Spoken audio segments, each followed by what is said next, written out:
what's up, Nerdgasm fans? Jerry here, aka Barnacules, with a follow-up on the unboxing of the NextEngine 3D Scanner HD. Now, as you guys know, I purchased this scanner because I also got a 3D printer on the way, and Ultimaker should be here in the next 2 weeks. And I wanted a way to scan in items so that I could then modify them in some kind of 3D editing software and then print them out with the modifications. Well, after having the scanner for a whole day and using it, I found out it's not going to be quite that easy. So let's go ahead and do a couple of scans, and I'll show you guys what it's capable of. But it's definitely not as easy as I was expecting. Alright guys, I think I'm going to voice over these videos since the scanner takes a ridiculous amount of time to scan shit in. So let's go ahead and get to it. Those are just some items I'm going to be scanning. I don't think I scanned all of them in the video because it took way too freaking long. But I'll go ahead and do some time lapse and kind of show you guys what this thing does. Don't think this is real-time speed. It's not.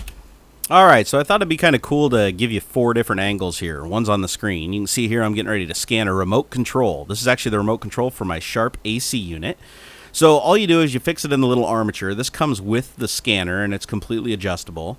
And you can see there I kind of mounted in an angle. I found that works best than mounting it flat because it gives the camera the most access to seeing all the different little angles and nooks and crannies, which is very, very important and leads to you not having to scan a whole bunch of stuff. So you can see there down on the lower left, I've got basically the screen of the software, and you can see I'm lining it up right there. I have it set for macro mode, which is the closest mode it can scan. And I have it set to do 8 different scans from 8 different angles, and I have it on the highest possible quality. So I went ahead and just fired up, told it to scan it. So right now what the scanner's doing is it's taking some pictures from this angle, and it does this from every angle to create a texture.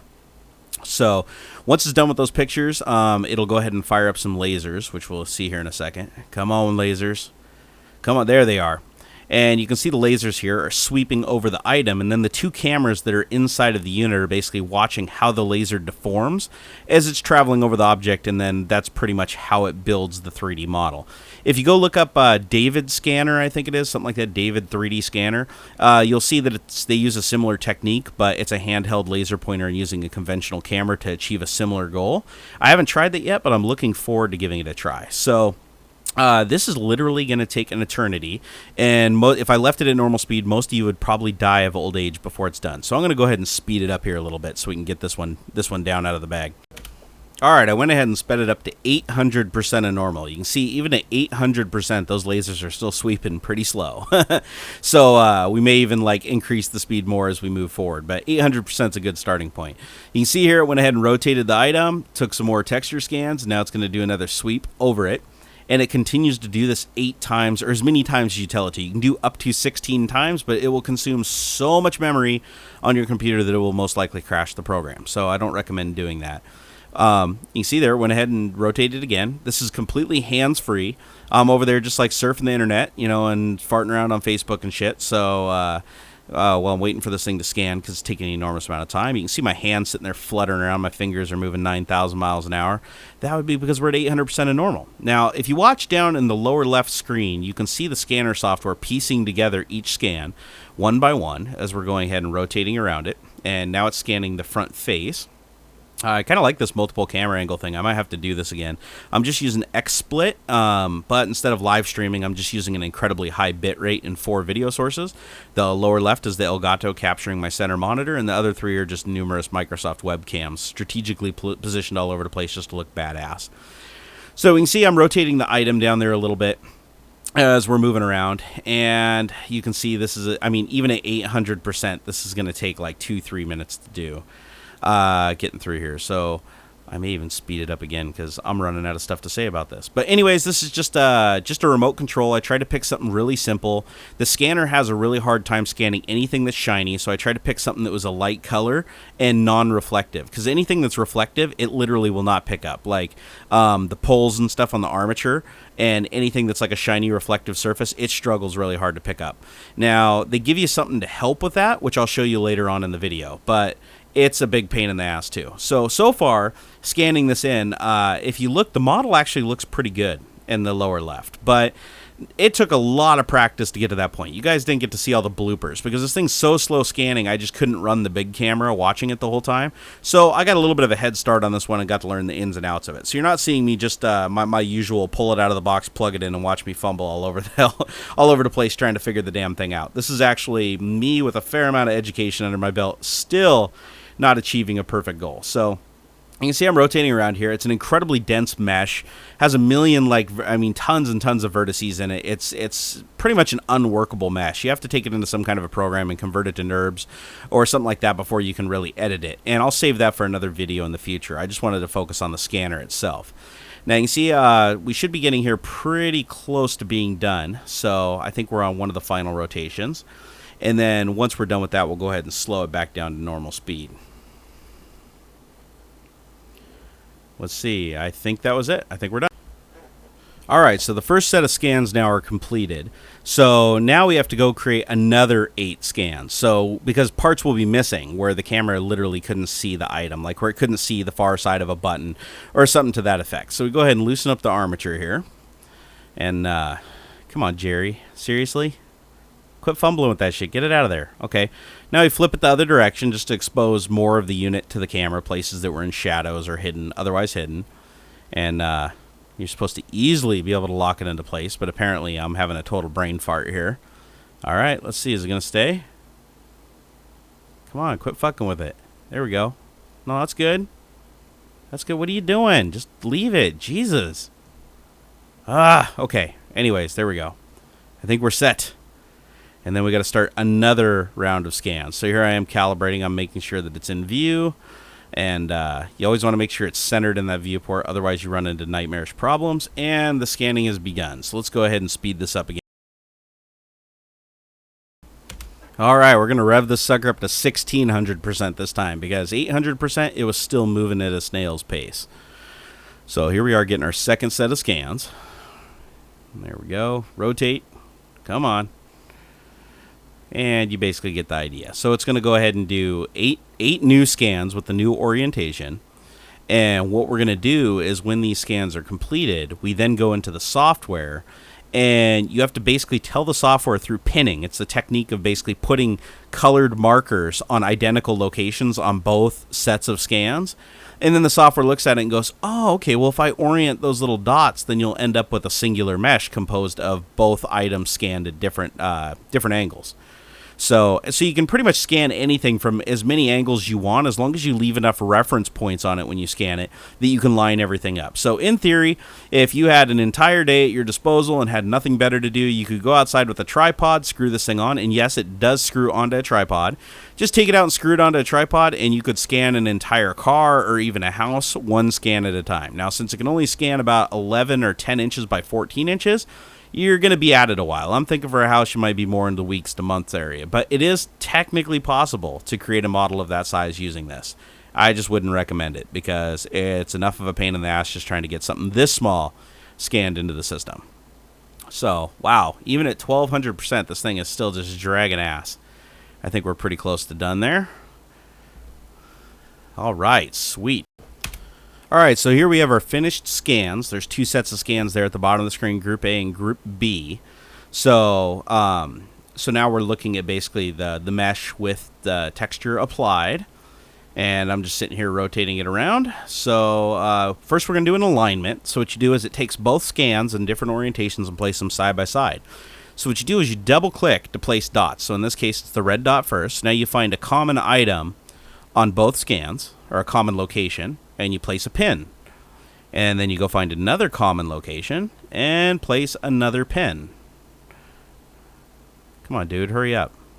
There we go. Okay, and we'll see how well that works out.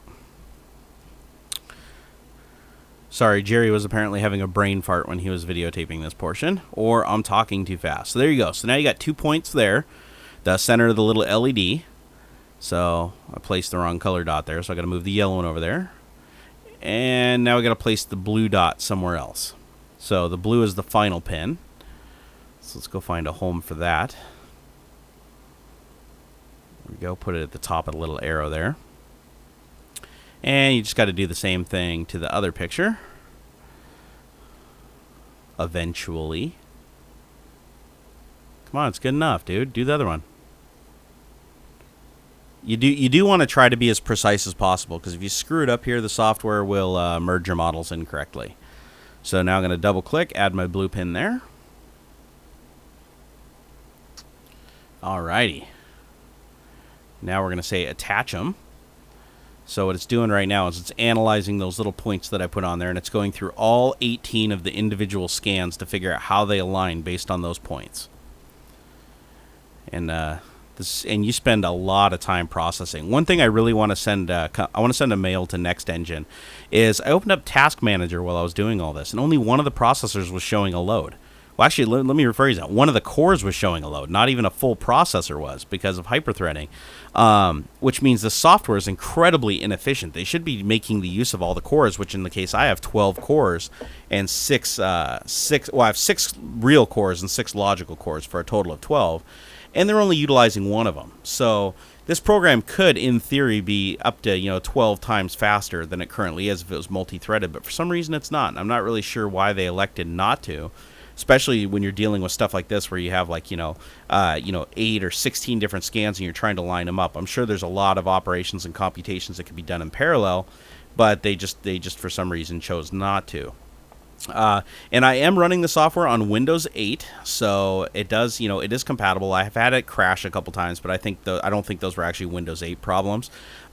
Just looking at how it crashed and how easily it reproduced the issue, I'm thinking they're internal bugs, and it usually happened while I was fusing models, which we'll get to later. All right, and there we have it. You can see it took both models, and it aligned them based on the points that I gave it, or the pins that I gave it. And let's see, what am I going to do next? See, this is the thing that sucks about doing commentary over videos. Is it's like this was over hours and hours and hours, so I don't remember what the hell I was doing.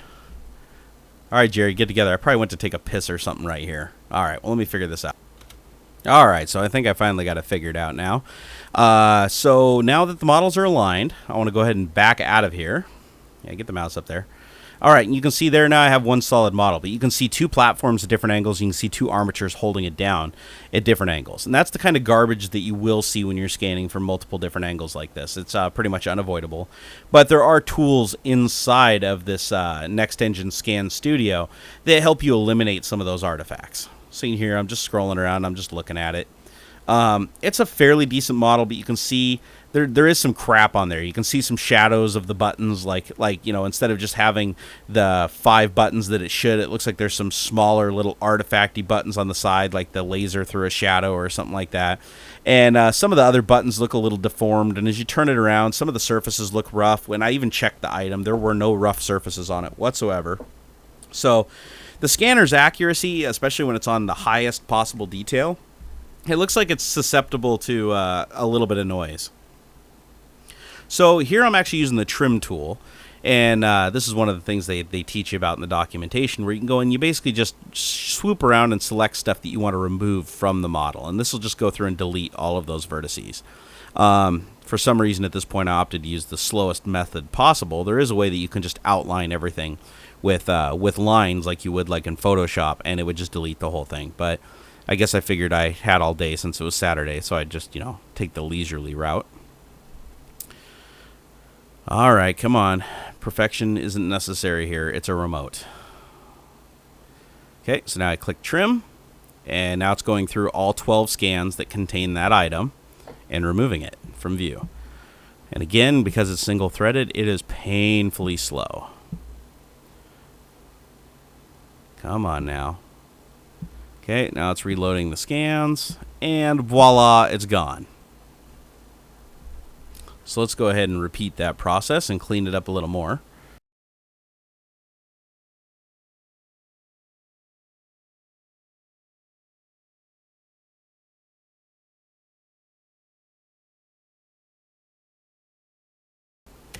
All right, good old 600%. God, I wish I was really that fast and accurate with a mouse.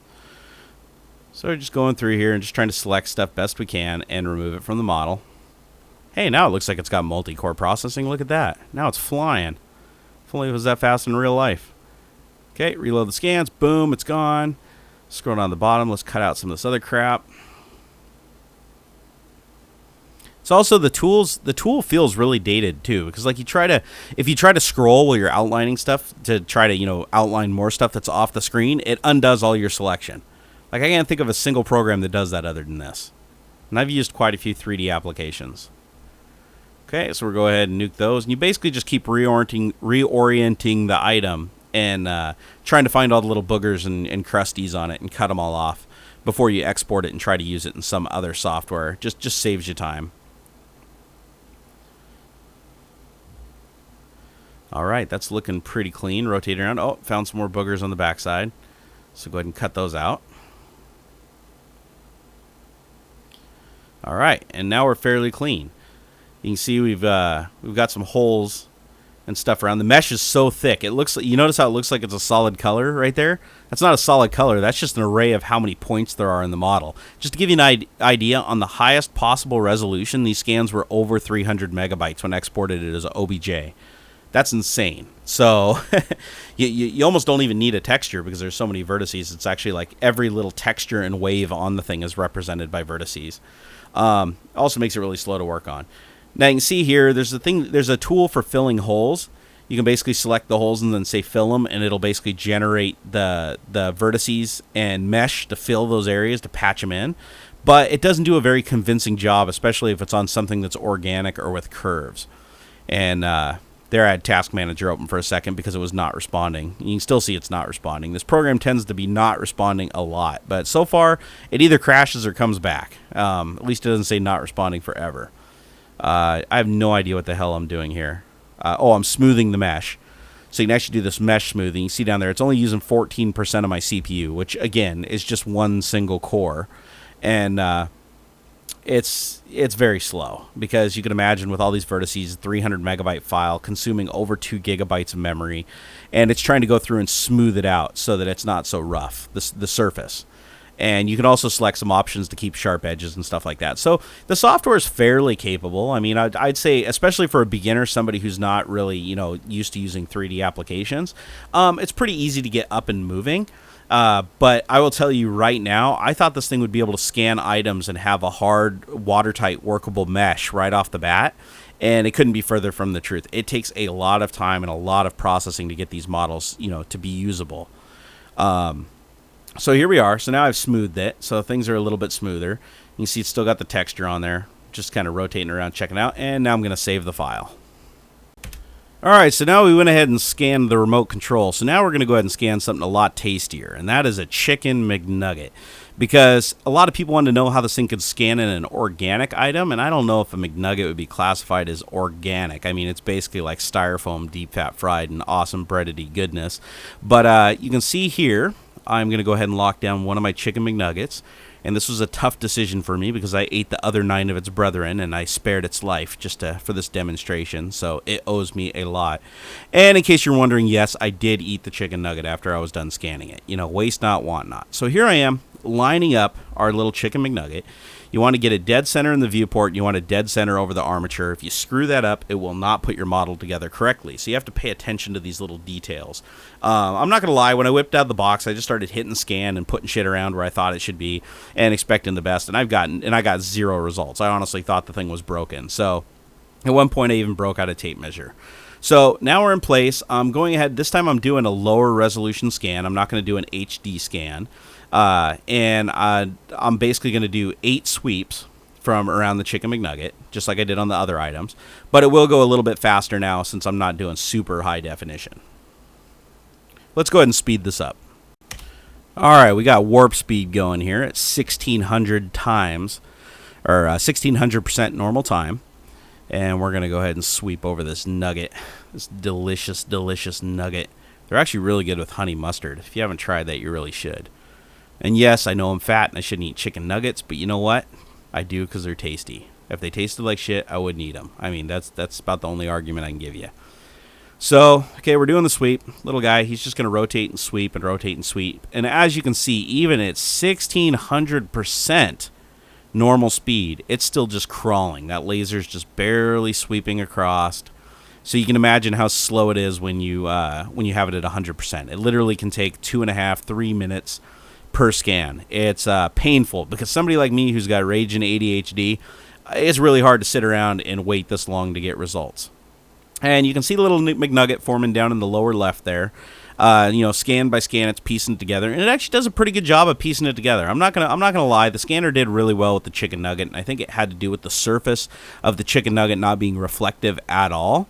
which is funny because it was cooked in grease and you'd think it'd be like a mirror. And if you rubbed it on a sheet of paper, that piece of paper would become a mirror. But for some reason, the McNugget itself is not reflective.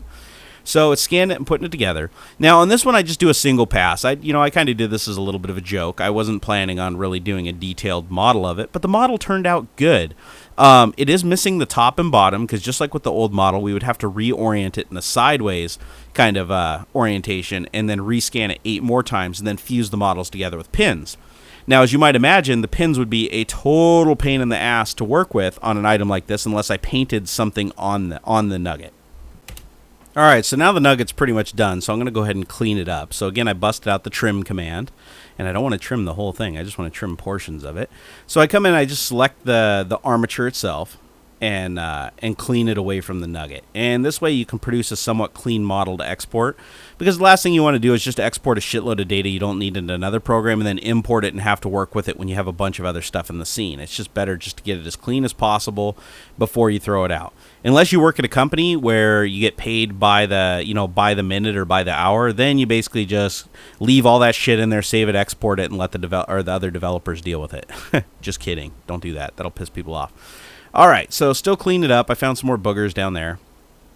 But all in all, I think we can agree that that's a pretty good representation of a chicken nugget. So the top and bottom are missing. See, you can see there's a hole there. Come on, Jerry, zoom in. We would like to see. Oh, now I'm merging the meshes. Oh, and it crashed. So there you go. There's the first demonstration of what I was talking about. So I was trying to fuse the models together and the program just crashed on me. Oh, well, that's it for Chicken McNugget. All right, so we've scanned enough lame shit up until this point. So let's get on to scanning something that I actually care about. Because I care about Chicken McNuggets. Don't get me wrong, and I care about the AC remote because it keeps my man cave cool. But ultimately, Xbox controller. Come on, that's what Nerdgasm is all about, right? Playing video games and all that stuff. And if you're an Xbox hater, just pretend it's a PlayStation 3 controller. I mean, it's obviously not all that different. All right, so you got to go ahead and get it fixed on the armature. Some of these items are harder than others, and one of the thing that we're going to demonstrate in this video is the scanner is going to have a bear of a time trying to scan this thing. And it's because it's got some chrome pieces on it. It's got some really reflective, like mirror surface black pieces. And you start scanning an item like this, and then you find out like a half an hour later, you pretty much got a lot of useless data. So let's go ahead and speed this thing up and get it through the scan. All right, let's jump to warp speed. So here we are. We got the thing in the armature. Going to go ahead and do a sweep at 1600% normal speed. And you can see, you can barely see the laser on the black surface. You can see it like almost disappears in some areas, and that prevents the scanner from being able to pick it up. So you're going to see what we're going to produce here is actually going to be a pretty god-awful model. You can already see down there in the lower left that the model is just appearing as small little blocks of color all over the place. I mean, we're not getting solid scans. So we'll go ahead and let this scan progress.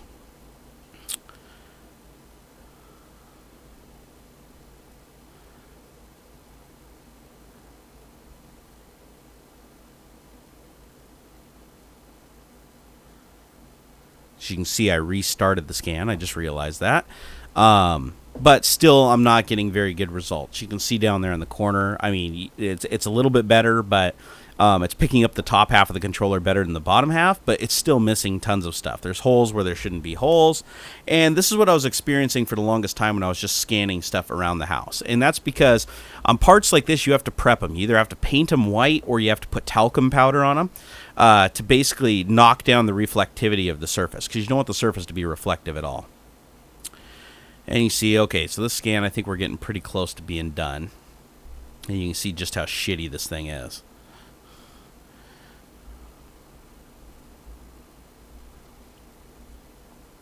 God, it just blows my mind, even at 1600%, how slow this thing is. I honestly thought it was going to be like really fast when I got it. But again, it's one of those things. There's not a lot of information on it online. It's one of those things, you know, I just had to try it for myself to realize what it can and can't do. You know, I think my expectations might have been a little on the high side, but what are you going to do?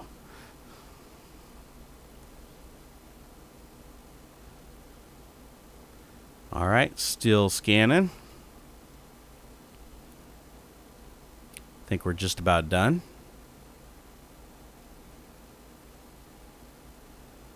And there we have it. All right, so that model pretty much looked like shit. There's holes in it all over the place. You can see it down there. I mean, it's not a good model. So here we have the powder pen. This is what they give you with the scanner, and it's basically full of talcum powder. You flip it over, you hit a button, and powder drops out of it. Now, you're supposed to powder your items. I recommend you do this in the garage and not in your man cave, because I looked, you can see the dust kind of coming off it as I'm brushing everything. That dust had to go somewhere, and it turns out it went into my computers, because all the fans on the front of my computers now are covered with white talcum powder. So I'll be spending months cleaning up after this video. But, oh well, you do what you got to do. So you can see here, I'm brushing on the talcum powder to knock down the reflectivity of the surface. And this can be a little bit of a tedious process, because if you don't get full coverage on everything, you'll basically have to do it again and scan more and scan more and scan more. So you want to be really thorough, or as thorough as you can be, which I'm attempting to do here. Let's see if we can speed this up a little bit. All right, now we're cruising along at 300%. You can see me just dust, dust, dust, dust, dust. It's really hard to do this too and have it stay in the armature. You can see it's about ready to fall out. Got to get in all the nooks and crannies. And talcum powder's so light that it just gets up in the air. It doesn't just drop down and rest on the desk. It gets all over the place. So you can see, don't miss anything. So now when you're done, you end up with a white controller. And now we have something that's actually scannable. Now the downside of this is now you have to vacuum all that talcum powder off of the damn thing, which is a big pain in the ass. And hopefully I didn't get any inside of the controller, otherwise the switches and analog sticks aren't going to move that well. But luckily for me, I got a million Xbox 360 controllers, so if this one dies, so be it. So here we go, we're doing our first scan over the thing, and we're only going at about 300%, so you can see that laser just working its way across. But the laser's already much more visible than it was when we previously attempted to scan this controller. Now, here's the catch-22, is on items like this that are really cool. You see I got the Modern Warfare 3 on there and the awesome camo color scheme. Well, kiss all that shit goodbye, because the second that you put the talcum powder on there, now when it takes the photographs for the textures, yeah, you guessed it, you get talcum powder textures. So it's a little bit of a trade-off. So now if you want to apply the texture, you have to pretty much take pictures of the controller with a camera and then go Photoshop those onto UV map and then wrap that around your item and get it all lined up, which is a big pain in the ass. I mean, unless you're a graphics designer, then you can do it in like 2 seconds, but I am not. So the first scan is complete. So let's go ahead. You can already see it's a lot better than it was before. So let's go ahead and speed this up. Now we're rock and rolling at 2,000%. So sorry about that flicker coming in the window there. But now we'll go ahead and see the thing sweep and turn and sweep and turn, and this should go a hell of a lot faster. So now I wish that was the real speed that it operated at. How cool would that be? So now we're scanning it in. You can see the model down below in the lower left is actually getting a lot more detail than it was before. Before it was just patches and spots. Now we're getting an actual solid model.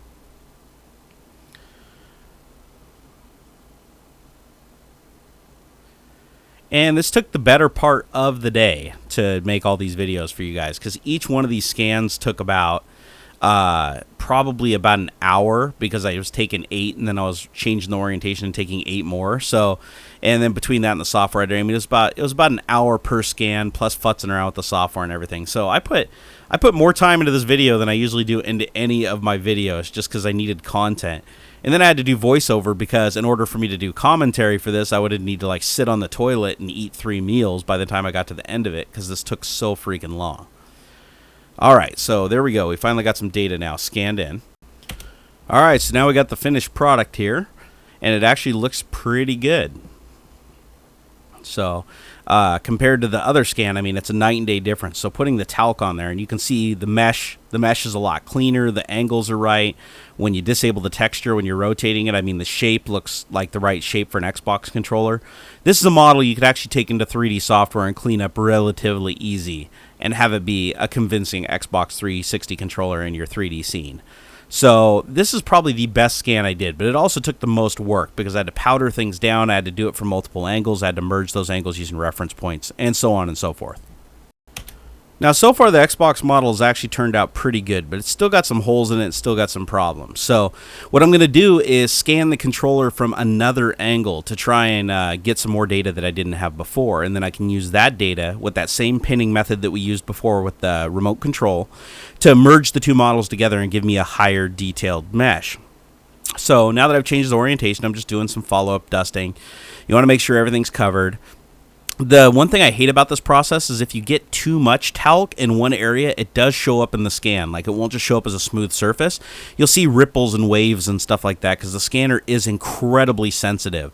And even a buildup as something smooth as talc just hurts it. So I've laid it on pretty thick. I probably didn't even have to put it on that thick, to be honest with you. But I just was, at this point, I just wanted to get the video made. I was pretty frustrated just with all the stuff that's been going on with this. I was hoping that I could just toss something into this, scan it in, drag it into my favorite 3D editing program, and be done with it. But no, it turns out that after an entire day of messing with it and learning it, I'm just now barely getting the hang of how to use it. So hopefully I get better with time. Otherwise, I may have to send this back because it really hasn't met my expectations. But hopefully if you're watching this video and you have a little bit more technical merit than I do, you can see the potential in this, and this might actually be a good product for you. But for a prosumer like me that just wants something that can, digitize things into the computer that I can then work with and modify, definitely not what I was expecting. So here we go. So now I got the new orientation in there. And I'm going to go ahead and set up the software to start another scan. And it looks like it's getting ready to scan right now. So let's go ahead and speed this up. All right, now we're at 3,000% of normal. So this is the fastest we've gone so far. So hopefully we can just hammer this thing out. See, each time that light comes on, it's taking a picture of the item from that angle to build the texture. And it's going to go ahead and rotate the item 8 times and take a photo. Now, the texture would have been crap anyways, because you notice I'm doing this next to a window, so the light's constantly changing. They recommend that you do this in a controlled light situation, because if you don't, you're going to end up with a texture that just looks like completely screwed up. And we will, once we merge this item, the texture will be just that. And I also just noticed right now that the camera in the lower right is basically just pointing at my window and not capturing anything. Sorry about that, guys. All right, so it looks like our scan is getting close. So on the final sweeps.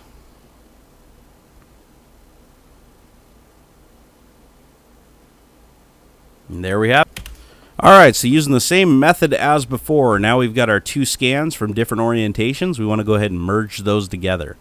So just like we did with remote control and couldn't do with the Chicken McNugget since we didn't do any additional scans, we're going to go ahead and mark some little landmarks using the same colored pins on both families of scans.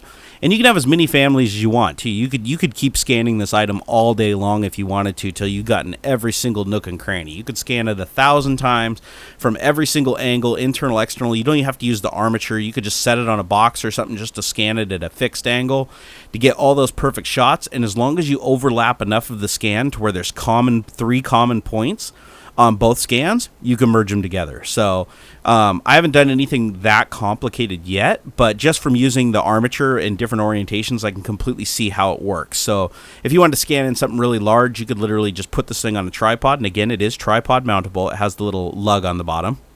And you could just line this up. And you can see here, this was really messy. I made a mistake here, actually. Noticed I aligned my models before I cleaned them up. It would have been much better if I just cleaned them up before I aligned them. So now I basically have 2 sets of armature gear like sticking out at different angles, and it's just very, very messy. All right, so now we're going to go ahead and keep cleaning this model up. Just like we did before, we're going to go ahead and select all the elements that we do not want using the little inbox lasso tool. And it actually makes this process pretty painless. As long as you don't have real intricate like gaps between connecting parts in the armature, it's actually pretty easy to remove it. And then you might have to take it into a 3D modeling program just to remove the little remaining nub where it touched the item, because it's incredibly difficult to clean that off in this program because the mesh is so fine. I mean, there are so many little vertices. It's impossible to clear it away without in some way damaging the model. So what you'd want to do is take it into a program, simplify the model quite a bit, get the mesh down so you don't have as many polygons, and then go ahead and finish cleaning up the surface.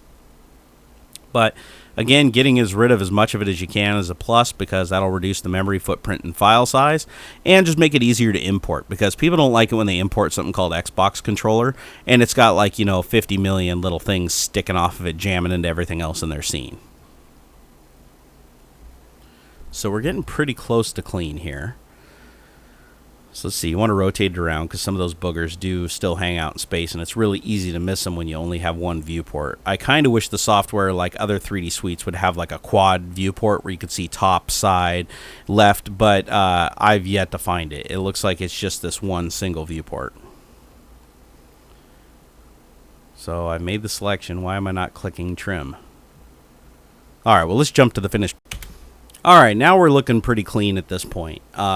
The model's still got some jaggies up under the hat switches and stuff like that, but the general shape of the controller looks like it's pretty spot on. The mesh seems pretty solid. It's not waterproof, but it's pretty close.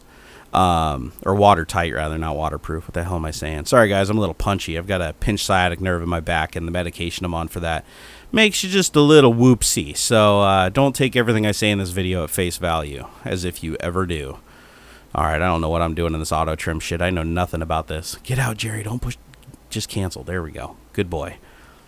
All right, so you can see right here, I'm just doing every once in a while you find a little booger you miss, so I'm going to go ahead and clean that up too. But you can see overall, the model's actually really good. The D-pad's a little screwed up. I probably could have dusted it a little better and scanned it from a couple different angles because it's really hard. The scanner needs pretty much three different angles to get every single edge on that hat switch there, or D-pad. Because you can see there are some artifacts around and some holes, and then also behind the hats, the analog hats, you can see there's some noise in there where it started to pick up the thumbstick, but it couldn't get the rest of it, so it's just got a little bit. But you can see how complex the mesh is. That's even after it's been simplified. It's still a pretty complex mesh. But that's pretty much it for the Xbox controller, guys. I think that was probably my greatest scan attempt ever. Now, I've since provided this model to my friend. I just emailed it to him before making this video. So he's going to attempt to take it in and make it a workable, solid, watertight model. And I'm going to see how much work it takes him to do that. Because if he's able to do that relatively easy and he can show me how to do it, then I may actually keep the scanner, because the scanner probably will serve my purposes. But if there's not an easy way to do that, I mean, for me personally and how I operate these models, just they're not good enough for me to work with. So there you have it, guys. Xbox 360 controller scanned by the NextEngine 3D Scanner HD.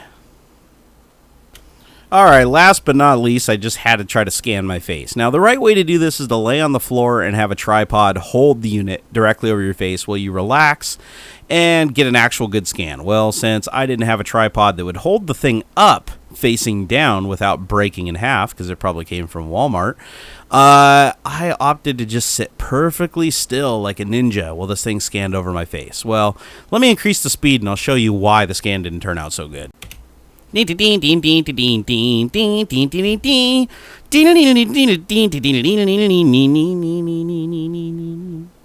can see I'm breathing. I'm like bobbing up and down. I couldn't really see it when I was sitting there and notice it, but at high speed you can clearly see that's what was happening. It's hard to hold still with this thing scanning so slowly across your face. All right, there's the final product. As you can see, it missed tons of stuff, and the model just didn't turn out very good at all. My nose texture is in the wrong place. My nose is too high. My lips are screwed up. Yeah, so it was pretty much fail. And just to let you guys know, this was the best of about 3 or 4 attempts. I just couldn't do it. So anyways, guys, that was last but certainly not least. Please like, favorite, and subscribe. I hope you enjoyed the video, and until next time. I really hope you enjoyed this video. If you did, please like, favorite, and subscribe. It helps me a bunch. Also, come follow me on Facebook and Twitter. I love interacting with you guys.